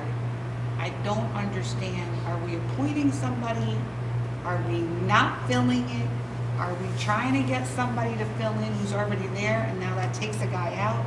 Those are the concerns I would have as a resident. Okay, so, So we have a couple, sorry. okay, so we just, go ahead. Go ahead. No, I was just going to say, just to very quickly respond. So the last one you mentioned, we've ruled out, right? As I mentioned earlier, we foresee having this savings, and we can do with it what we think is the right fit, and that's sort of why we're here, is to sort of figure out, what the concerns of the residents are. And certainly, to your point, I don't see any reason why one of those gentlemen couldn't come back, and we could have a part-time clerical person to help them with, the paperwork that they need. Because really what we've heard again and again is we want people who know, we want people who know the town, we have very specific needs, we want people who know our roads. One of those people could very easily do that, and if typing isn't their specialty, if paperwork isn't their specialty, we already have two very lovely clerical employees there. So we could certainly make that work if that was what the community felt was the right fit.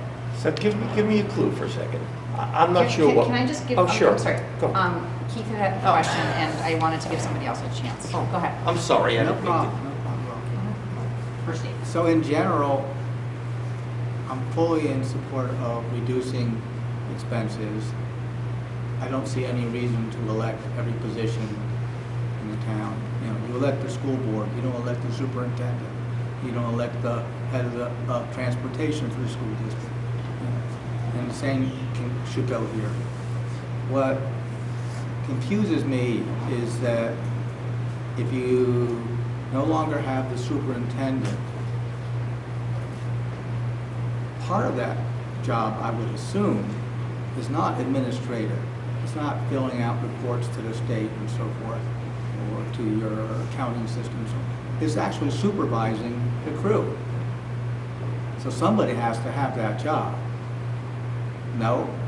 I mean, to a certain extent, you could say that, but we have an active foreman who actually supervises. Okay, that's what I'm trying to ask. Yes, we have somebody in a position that says, okay, today we're going to go here and there, and we're going to do the storm drains, and we're going to clean those out, and we got our catch basins, we got our leaves that we have to pick up, we have all of whatever. There's brush over here. We need to sweep the streets. We have regular schedules for different functions that happen on a regular basis, and a lot of that stuff really happens at the foreman level of the job. So again, the boots on the ground, the day to day is happening a step below that superintendent position. So again, if the superintendent, Can we do without? I guess I'm trying to understand. The superintendent currently has a list of functions. What does he or she do every day that we won't need? The superintendent is a person who does drive around, does check the conditions of the road. Like the people who are working on it, decide they're working on specific things. But the superintendent does drive around to see conditions of different things, point out situations, is the man on the phone when we go through storms, does bring, they is in the office and doing those things. There is, I know it because I see it. Okay, I've but seen we it. also have our police point out situations. So in other words, if there's an icing situation, oftentimes we find out about an icing situation because the police will let us know. When the snow starts to fall, we get a call. I'm not relying on my police department to figure out my highway department issue. Like they may work telling you together. that we get calls from constituents all the time, and so does the the highway department, and the clerical staff is often the first one. Oftentimes, the superintendent is in the office because if we, covering the phone. So first thing in the morning and at the end of the day, he's answering phones. He's talking to constituents. So that's oftentimes what he's doing. He's talking to people and, again, taking phone calls. There's one other question about, if I heard correctly,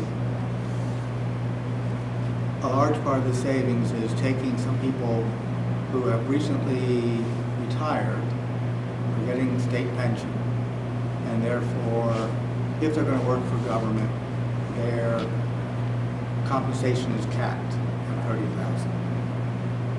And having them fill in some of the functions of the elected superintendent, who was paid a whole lot more. That is an option. Okay. That seems to me to be a pretty short-term measure, because you're not always going to have those people. And if the purpose of this is an interim step towards something further on a little bit grander scale, then it makes sense. So let's go back to the beginning of the conversation, right, where we started, which was, where did we start? How did we start to talk about this municipal restructuring grant? We started talking to the village of Ossining and looking at ways that we could work together. Maybe we don't need to have 2 salt sheds. Maybe we could have 1 salt shed. Maybe we could have 1 joint facility.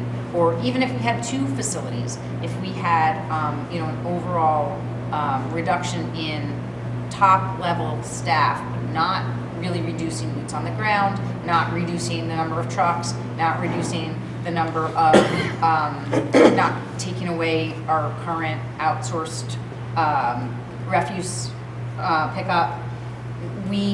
This is a direction that we're moving towards. This is a step in that direction. So we don't necessarily believe it's the long-term solution. We think it's a step in a direction of finding greater efficiencies by working with our village partners. Manny, as the resident number cruncher, the highway department budget was about how much? I want to say it's between 3 and 3.5 right now. It's so a let's blended say tax that rate right. between that and the 200. How much money would we be saving if we implemented this? And what percentage of it would it be of the total town outside budget? And how much am I going to save as a town outside taxpayer? I don't want to save $10 or $25 or $50. You might save I don't $25 wanna, or $50. I don't want to save it. I don't want to save understand. it. I don't want to fix something that's not broken. I'd rather keep it. And if we had an extra person in the highway department, I love it. They can come up my street. I'd rather an extra person in the Parks Department. We'll get to that department too. Okay? Yeah, I mean, to answer your question, right. What you've represented is probably not too far off. Like I explained, it's a pretty modest savings because we would be really just taking that very big number of the 1 salary and using some of it to still fulfill those functions, but at a lower rate. So say $150,000 round figures out of a $3.5 million budget. That's not much. Nothing. You're right. Well, it's not nothing. Well, It's then not divided nothing. amongst all the town outside taxpayers, No, it's nothing. Sandy, but I think we were saying that there are going to be maybe some other things that come along. Linda Puglisi, who's town supervisor in Portland, had a referendum to get rid of the elected highway superintendent maybe 20-some years ago. And she pulled together a department that, I mean, that's a town that has saved so much money and had such a level tax rate for so long. So there were a lot of different things that she was able to do. Now, I don't know whether you've reached out in any way to Cortland to see. It's a bigger town. It's a much It's a bigger town. That's what I want to know. You know, Because they can save money, but if the roads are bad, then that's the then problem. you have to ask. I haven't heard from people saying, they usually say state roads are bad, so that's a different issue. that's So your fault. that's another one. But it just seems, I mean, I kind of think if you can, especially if the town and the village, I wish Briarcliff would be a part of it, can pull together some of these different aspects so that we can save money. It might be $10, you know, and then the next year it's $50, and then it's $100. I mean, after a while, I mean, it is savings, and I think that's important to people. As long as you're getting the service on the road, it seems to me what we're hearing. I'm not in the town, I'm in the village, but the same people are going out to do the roads. They're getting rid of the snow and so on. Somebody who I actually heard tonight that there's what, a foreman? Yes. That orchestrates this. I don't know if we looked at the superintendent of highways agenda for the day, maybe you have to look and see all the different component parts of what he's doing from 8 in the morning to whatever, and see what is missing. And you probably have done some of that to find out, you know, where there might be some overlap or something that's not done, and then try to address it. You know, I think we're in a world where we have to be challenged by, I'm sorry, Jerry, change sometimes can be really, really good. And in Cortland, change was really, really good.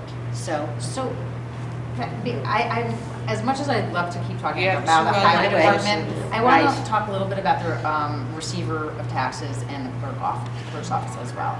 That's an office that we have 2 offices. One right currently is on the 1st floor of 16 Croton Avenue, and one is on the 3rd floor. And we have a staff downstairs that's expanded and contracted over time a little bit, depending on who maybe held that elected office and what they thought their needs were, same with the 3rd floor with the receiver's office.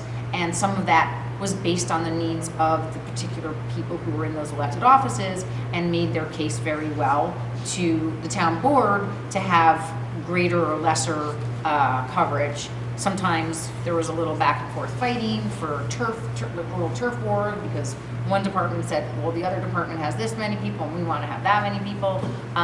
But overall, there's been ups and downs in those both departments. Right now, what we have is on the books, we still have 2.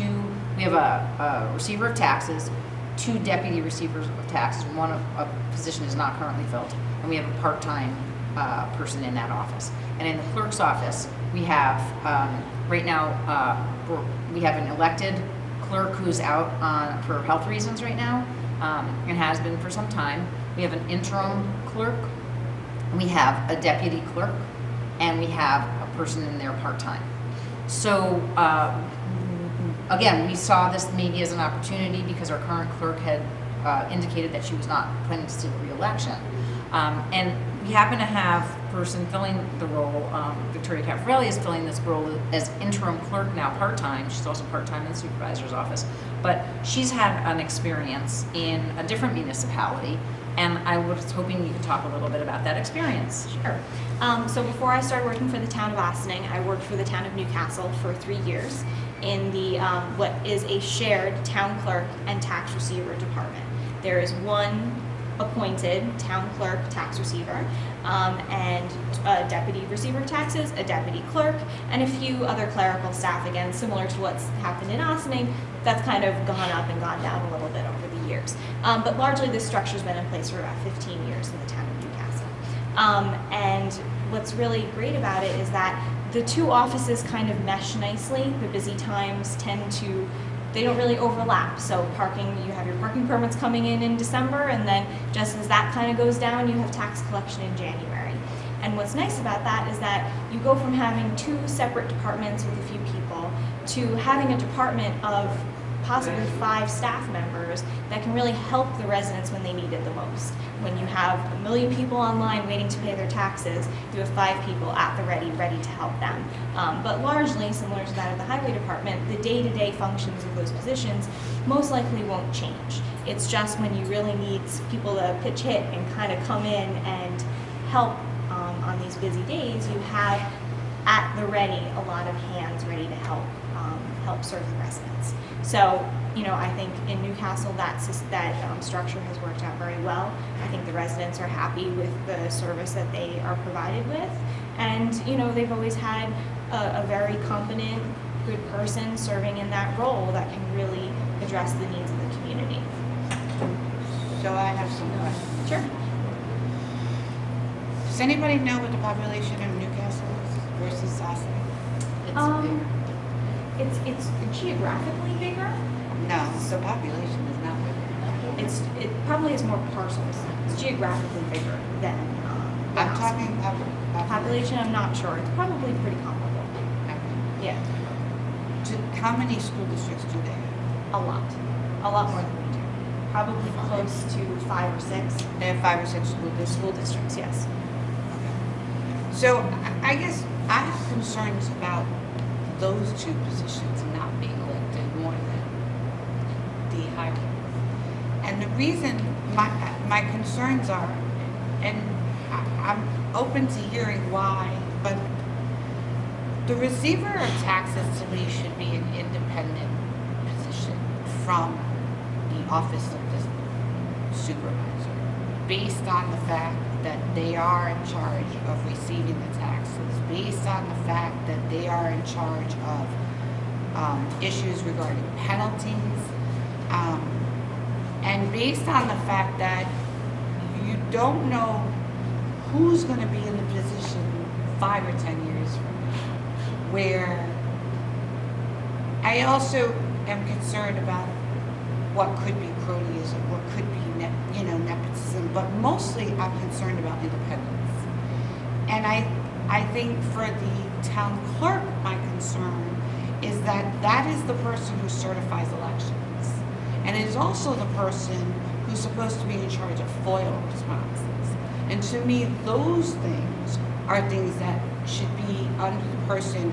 So to your point about administrative people shouldn't be elected, or it's never, or your thing, those 2 positions to me should be independent of anybody who can influence them based on the nature of the job that they do. And I'm concerned, I'm always concerned about taking away people's ability to elect.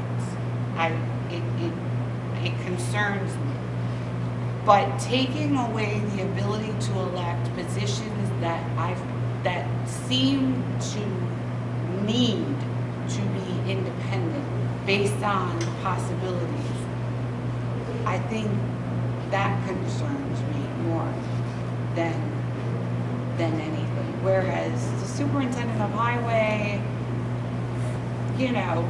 a foreman in charge, if you're not taking away a boot on the ground, if my roads are going to be plowed, if we can get the same service, then, and we're not breaking what's fixed, I can see it.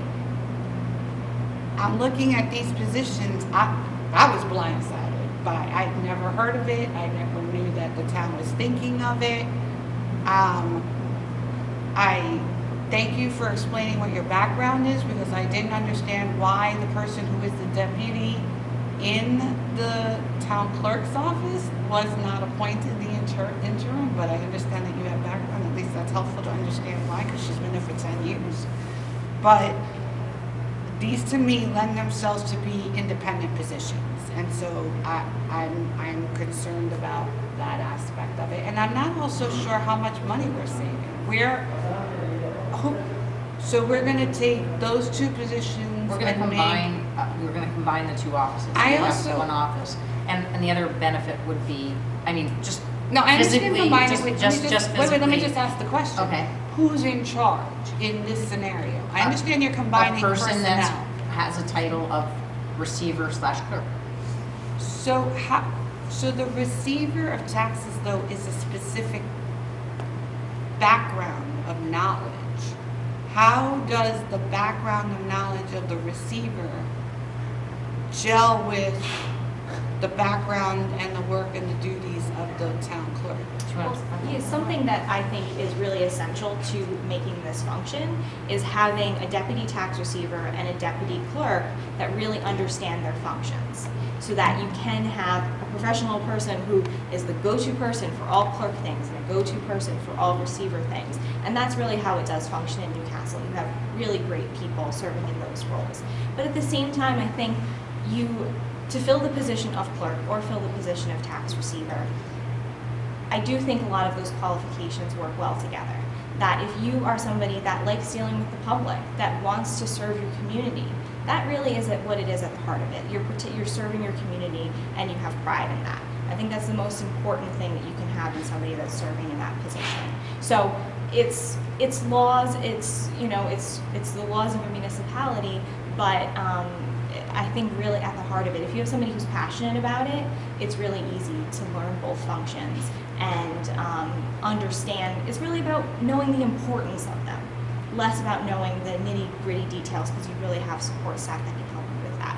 It's about respecting the laws, respecting the functions, and ensuring that that's done effectively and efficiently. But then how does the person who's appointed speak to power? I mean, What is it? once again, we're talking.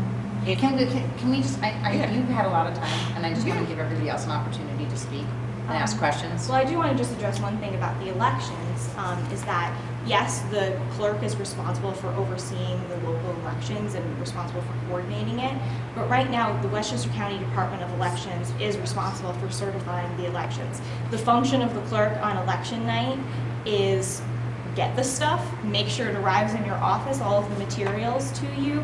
We don't even get the official, we don't get the printouts from the machines. We don't get the official chips that hold the results. That all goes to the Board of Elections the night of the election. So what is left with the clerk for their responsibility is not what it used to be. So I would just like to say, I don't think you have to be concerned about having somebody that might cause any sort of issues with the election, because at the end of the day, it is the Westchester County Board of Elections now that really runs the elections for all the municipalities in Westchester.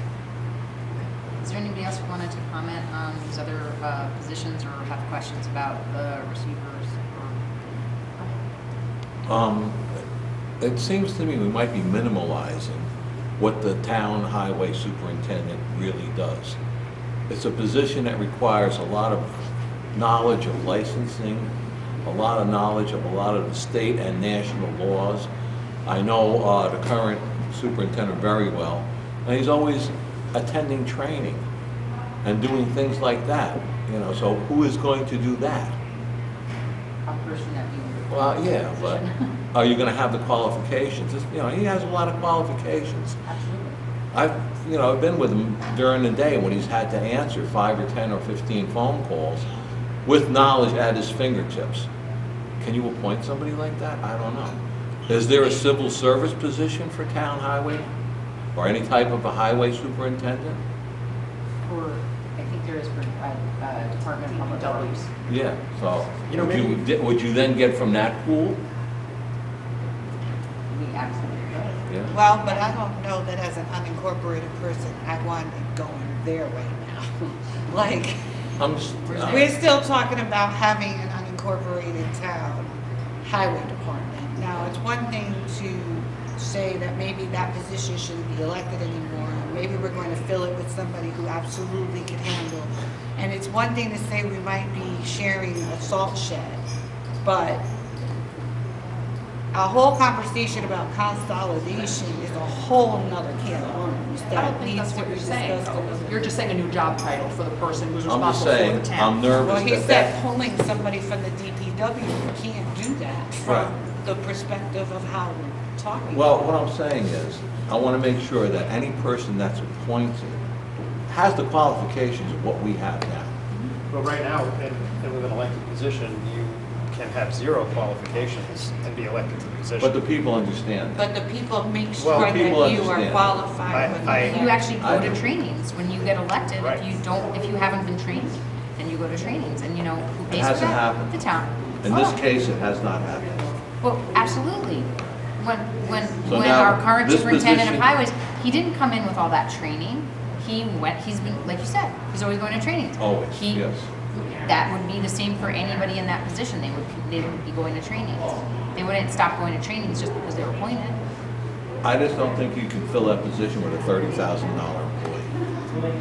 Well, again, that was an example of an opportunity that we could look at, which would be to hire somebody who had retired and was not yet able to collect a full salary. So that is a possibility. It is not our only possibility, but it is an opportunity, certainly. May I have your attention, please? The library will be closing in a half hour. I'm Note still the computers will be shutting down in about 15 minutes. Please save all your work.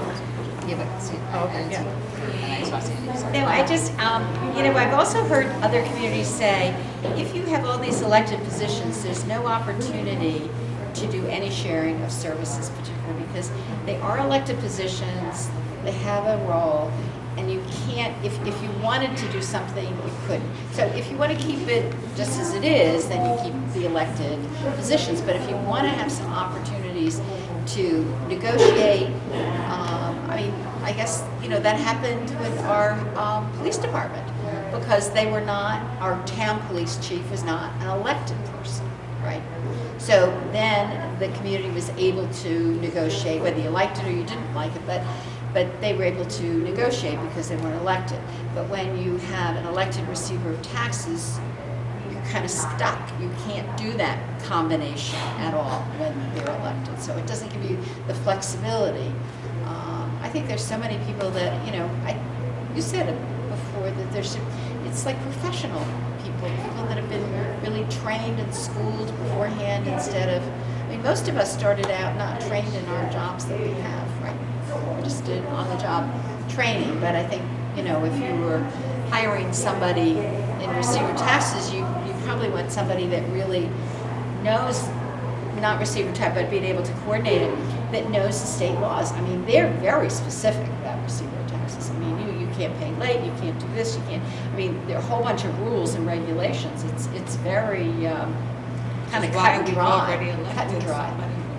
But we actually appointed somebody into that position first, if you recall, because you were actually on the board when we did that. But she has background. That's right, exactly right. So in other words, we had an opportunity to appoint somebody into a position, and first we looked for them to have qualifications for that position. My issue is different than theirs. So right, but I'm just saying, but she wasn't elected. But I'm just saying, originally we appointed somebody into the position of receiver of taxes because there was a gap and between elections, and we had an opening. And when we did, we looked for somebody who had qualifications, who was a CPA, who had who was financial literacy background, basically, and who was very good with numbers. We wanted to know that somebody who understood loans and taking money and accounting, and that was very important. And that was something that the town board looked for. We and found somebody, and then again that person was endorsed by the voters when voters went to the poll. We actually did the same thing for when we had an opening on our town board. We looked for somebody who we felt had qualifications, and we interviewed lots of people, and then the town board made a decision, and then that person, Jackie, I'm happy to say, has been doing a great job, and she was endorsed by the voters recently in an election. So again, there's opportunities. But they got to be endorsed by the voters, and that, for me, right. I don't believe that you can't find qualified people to hire to do jobs. I believe you could hire a qualified receiver of taxes as an appointed position. I think my concern is that that particular position should be an independent position, and in each of the scenarios that you provided, they had to be elected by the people. And if the people didn't think that they had the qualifications and didn't like them, then they wouldn't. They had to be elected by the people, but they had been appointed in that. Kim's position. Say it again? In my opinion, you elect the town board and the supervisor, and they should fill the policy-making positions in departments for the town government. If you're not happy with how the highway department is performing or the clerk's office, then you elect new town board members or a new supervisor. But if you go up and down the street and ask 100 people at random if they know or care who the town clerk is or who the receiver of taxes is, I'd be surprised if you find 2. And what happens when you have elected officials who are not at the top of the ticket, you're just as vulnerable to having basically who has the most friends and family get elected.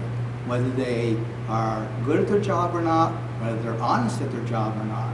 We saw what happened with the neighboring fire chief. So having But the fact having is- democracy on that scale, I think isn't really productive. And we can have accountability from the board and skills and training, supervision from the board to people who are professionals. You don't elect the parks department head. Is that the foreman? Or a police chief. We're the police chief or a lot of other things. Can I ask a question about independence? Because I understand the positions as being largely functionary and in conformance with, state law or Board of Elections and county law. What's the nature of the independence that you speak of that helps me better understand? Because I don't know what the challenges are Being between. asked to forgive penalties, being That wouldn't be a asked. violation of the law, that's criminal. It may be, but when you are elected separately, you may have the ability to stand against versus if you are hired by the person who then, I'm not saying they don't do that. I don't know who's gonna be the town supervisor 5 years from now. But I know some of the people who were before, and not your previous, or, that's not true. Things have happened. People have been asked to do things. And if that's not your boss, and your boss, and you don't have to tell your boss that you won't do it, that's different than when you're elected by the people and you have some Leverage. protection because you do get to say, these are laws. It's a lot easier to say these are laws when you are protected. I don't have any skin in the game, but to play devil's advocate, what I don't understand is if I am elected and I don't have and I only have this amorphous public to answer to, then maybe I'm just as likely to be corrupt. Well, but it doesn't work that way in our office. You cannot do just whatever you want as the receiver of taxes or the town clerk. You still do have to answer to your town supervisor. There could be friction, but they don't just get to do whatever they want. There is connection between those offices, but there's enough independence to create. Now listen, change is hard, and maybe, there's something to it. I don't know. I don't have the answers. I'm asking some questions. It seemed to me, that was my initial reaction. Could I be educated on it? Sure. Could we talk about it more? Sure. But my initial reaction was, where did this come from? Because I never heard about taking out these positions as being elected. I was suspicious of the fact that my rights are being taken away. And then what about this relationship and how does that work? And what is it, what are we doing it for? You say you get to do it for the ability to kind of You can merge some do departments or things. merge the choices that you have. I also have a suspicion because I like to know what's coming out in the end game. And if I don't know what the end game is, then I'm going to be asking lots of questions. I already don't understand what's happening with the highway superintendent. I'm not even fully against it. I just don't even understand it. I don't even know what we're doing. I don't know how we're saving the money. I don't know if we're taking it away from elected, but we're appointed somebody in there anyway. What are our differences here? Because I don't need to do that to share a salt shed. Isn't this kind of like the starting of all of this? It is. Yes, you had your I think it's people, and I didn't fill out the form, but like this is another aspect of it. I would assume that you're going to have some town hall meetings at your governmental meetings to talk about some of the changes. And by the way, we just passed some election law reforms up in Albany, which means that if somebody is the highway superintendent position up this year? Yes. All right, so petitions are going to go out at the end of February Yes. for that job. I know, actually, I have a new question as a result of that, which is that if in fact the public were in support, and one of the things that we would be thinking about, obviously, would be to take this to public referendum, because that would be required Right, you'd have to do to that. get rid of these elected offices. And I'm curious now, because this was not an issue until very recently, with changing the elections, if we would still have the opportunity to do so. So potentially, we could put up a public referendum.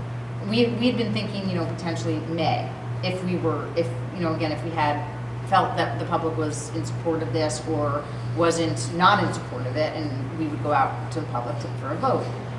So we were thinking about, again, something like May, so that we would then not get in the way of primaries in September. And Then no more September primaries. Right, so knowing that, right? but here's the question, and Sandy, you may or may not have the answer. Would, in fact, we be able to pair this up, with the primary election? If again, we had public interest, could we have a referendum at the same time as a primary election? We may not have a primary for any of those offices, but we would have to have petitions in. So presumably somebody would be running for the elected offices of highway superintendent and clerk. Those are the ones that would be up. And they would have to have submitted their petitions. But if we had a vote in June, would that be okay to then not have them on a ballot in November? I would assume that you could put a referendum like that on at any time, couldn't you? Yes. I have to check on this, but it seems like you can put it on at any time. Right. It's not about a primary, because this is not about a primary, it's just a referendum. Right. So would the Board of Elections allow you to have it on at the same time as the primary in June? I would think so, but we don't know that yet. Right. But you could also have it, usually it would be on in November. In the past, it would have been on in November. Well, other Most municipalities, likely. I think North Castle recently had a referendum to get rid of one of the, I can't remember, if it was clerk or receiver, thank you. So they got rid of the receiver taxes elected, and they did it as a separate election. Like a January or something, whatever it was. Right, Yes. March or, right, yeah. So you Again, might want it does cost money, and we knew that, that was a possibility, and that's something that we have potential Not to a lot get of money. some money from the state also to help offset from but again, the question is, if not could we put a referendum in June, but if we had the referendum in June, would we be able to eliminate the election in November for those offices, even though we're in the same election cycle? Well, That's maybe my question. nobody would run, so you might not They have have to to eliminate. have somebody run, because what if people don't eliminate the position? Depends on the wording. What if somebody isn't going to run? If the highway superintendent isn't going to run, the clerk is not going to run. Right, but so There must be a theoretically, serious say test. people decided they were We'll going have to to find run, out. but there was no Legal. primary for those positions. I'm just saying theoretically, right? Hypothetically, whatever. Hypothetically, somebody's not, there's no primary for those positions. Somebody's decided they've submitted their petitions, they're the only ones who submit a petition, and there's no primary. Could the state allow us, or the county allow us to eliminate the position from the November ballot?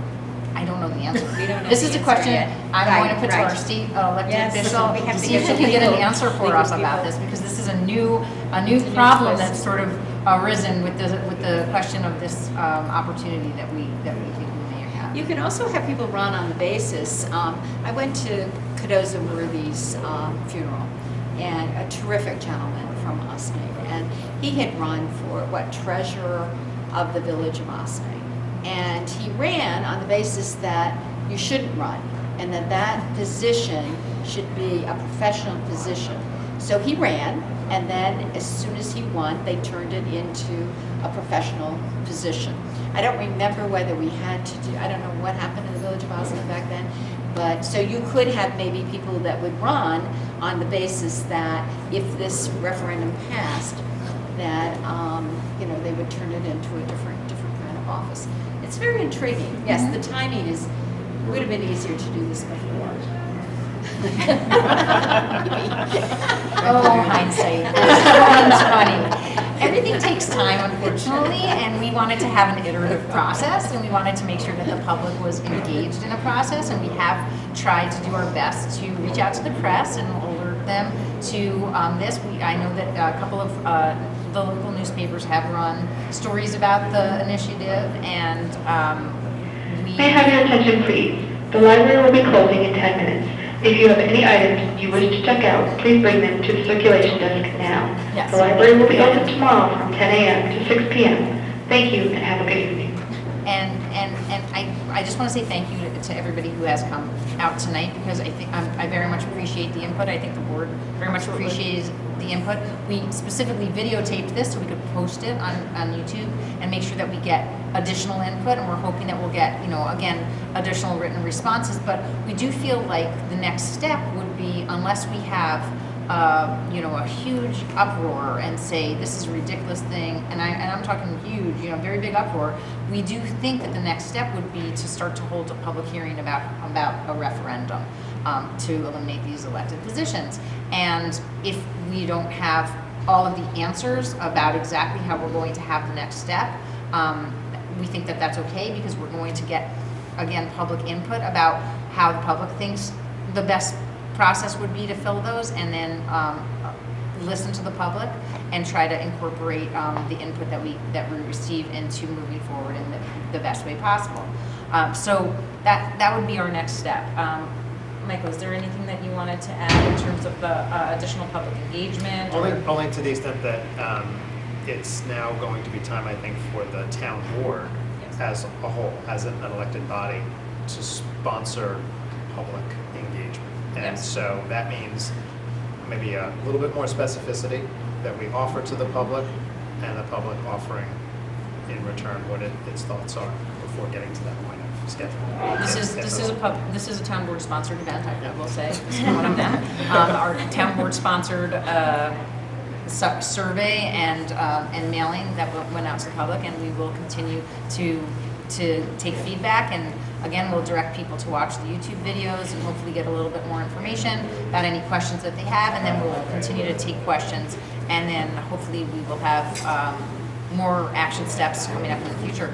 Thank you again to our public, to all the participants who came out today, and we look forward to getting additional feedback, and you will hear more from the town board in the near future. Have a great night, everybody.